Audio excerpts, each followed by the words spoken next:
Halo, assalamualaikum warahmatullahi wabarakatuh. Ketemu lagi dengan saya Apoteker Neo Chandra. Di sini saya kedatangan bintang tamu. Dari mana? Nama siapa? Nama saya Amanda Putri Wijaya Amanda Putri Wijaya. Dari mana? dari Malang. Dari Malang. Jadi panggilannya siapa? Amanda, Bukan Putri. bukan. Amanda. Oke, jadi Manda. Aku panggilnya apa? Manda ya. Ya, Jadi Manda ini dari D3 Farmasi ya, ya. Kalau sekarang sebutannya kalau nggak salah itu TVF ya. ya, TV. Tenaga Vokasi Farmasi. Nah, terus kenapa kamu masuk di dunia farmasi? Alasannya? Karena Hmm? suka aja yang menantang, Waduh, menantang. sama suka berinteraksi sama orang. Kan- Jadi, lanjut. Kan itu apa?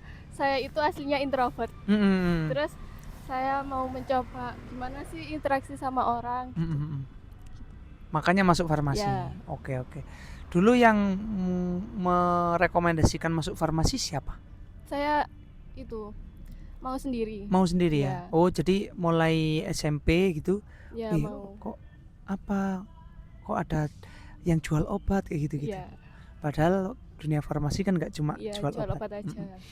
Jadi nanti kalau misalkan lulus dari sini, itu pengen kerja di mana? Pengennya kerja di rumah sakit. Oh, rumah sakit. Ya, Nggak mau di industri atau apa? enggak.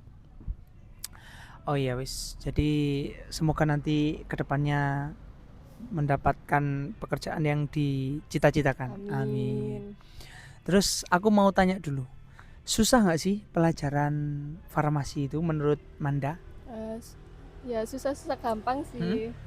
Kalau susahnya itu kan menurut aku susahnya itu bagian yang mempelajari tentang penyakit-penyakit.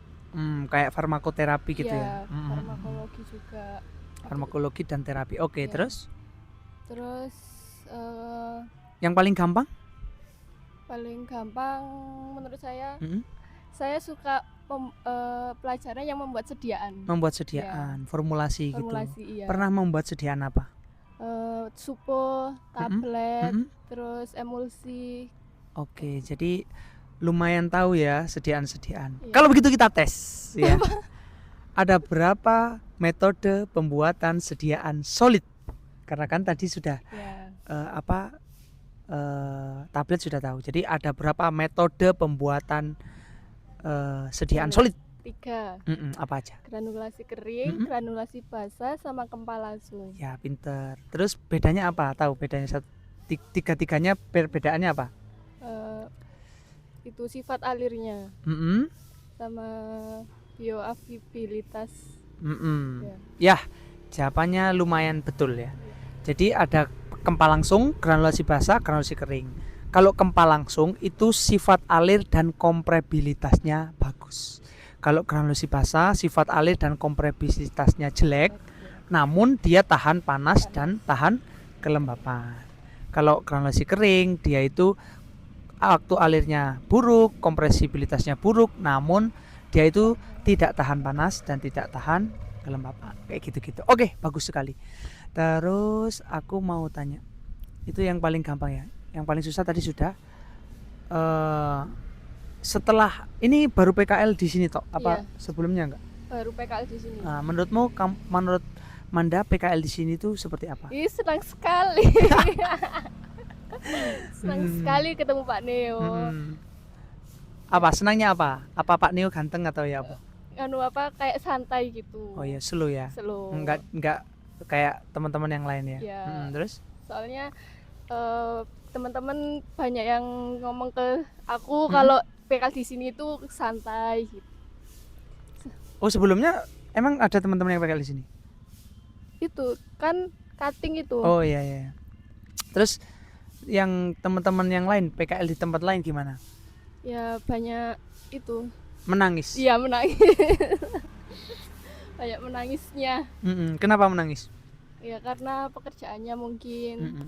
Dan dimarah-marahin mungkin ya? Enggak, Pak. Oke, jadi memang apa ya? Jadi ya orang itu beda-beda ya kan. Tapi saya buat senyaman mungkin untuk teman-teman farmasi untuk belajar ya kan. Ya. Maka dari itu kan kita nggak tahu ya. Nanti siapa tahu kamu lanjut menjadi apoteker. Amin. Nanti jangan lupa join Humble Farmasi. Siap. Kamu sudah follow TikTok Humble Farmasi? Sudah. Bagus sekali. Tinggal berapa kameramen waktunya? 5 menit. Oke, 5 menit. Kita habiskan 5 menit dengan apa? Kamu mau tanya tentang apa ke Pak Neo? Tanya tentang kuliah apoteker itu susah apa? Enggak. Oke, jadi pengalaman saya dulu, saya juga D3 ya, seperti Ya. kamu. Sebelum aku jadi apoteker, jadi aku bekerja dulu, ngumpulin uang.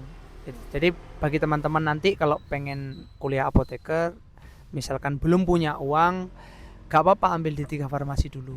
Nanti kalau sudah punya uang bekerja gitu ya. Aku butuh 6 tahun untuk mengumpulin uang, habis itu Kuliah. belajar lagi. Jadi boleh, jadi nanti teman-teman bekerja dulu, habis itu kuliah. Nah, pada saat aku sudah kerja, aku kan kerja di macam-macam tempat tuh. Ya. Ternyata pelajaran waktu S1 maupun apoteker itu sama sama dengan tempat kerja. Jadi lebih gampang. Lebih gampang. Jadi kalau misalkan apakah susah, kalau kamu sudah pernah bekerja itu lebih gampang. Contohnya kemarin kan kamu kan belum tahu obat-obatan tuh, Iya. ya kan? Banyak obat-obatan yang belum tahu, terus manfaatnya, kegunaannya, terus obat ini kalau diberikan dengan ini tidak boleh, obat ini harusnya sebelum makan, obat ini harusnya sesudah makan. Ya. Jadi kuliah kayak gitu. Oh. Jadi lebih, oh ternyata lebih gampang ya. Terus apa lagi? Sudah, itu aja. Itu lebih enakan kerja di rumah sakit, klinik atau apotek? Nah, jadi tergantung. Kalau pekerjaan itu kita tidak bisa memaksa setiap orang ya. Kerjaan di rumah sakit kayak mana, terus di klinik kayak mana, apotek kayak mana, industri pun kayak mana. Jadi semua ada passionnya sendiri. Dulu aku juga pernah di industri. Kalau di industri itu gajinya lumayan gede, cuma menyita waktu. Dia itu harus full seharian kayak gitu. Dia mengurusi formulasi dan pekerjaannya monoton. Kalau di rumah sakit gajinya lumayan gede juga, cuma dia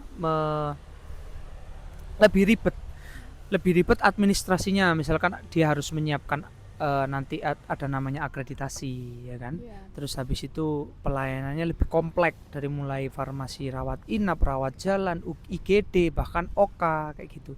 Terus cakupan orangnya lebih banyak. Ya. Kalau di klinik ya kamu tahu sendiri ya, tempatku klinik kayak apa, kerjanya kayak apa. Kayaknya kalau di klinik itu hampir sama kayak puskesmas, jadi rawat jalan, pelayanan rawat jalan, ya kerjanya gitu-gitu toh. Terus kalau di apotek sama, kalau misalkan lihat konten-kontenku di apotek ya kita jualan retail, bagaimana kita meningkatkan omset, bagaimana kita meningkatkan penjualan kayak gitu-gitu. Ya tergantung rezeki. Jadi nanti kalau kamu sudah lulus dari sini, habis itu kamu kerja di apotek, kerja di klinik, ambil aja. Ya. Nah nanti kalau misalkan ada peluang lagi, kamu pindah ke sana, makin banyak pengalaman, makin pintar. Gitu. Oke, terima kasih sudah hadir di podcast Humble Farmasi. Ya. Kita adakan podcast lagi next kalau kamu sudah bekerja. Oke. Oke. Dadah, terima kasih. Assalamualaikum.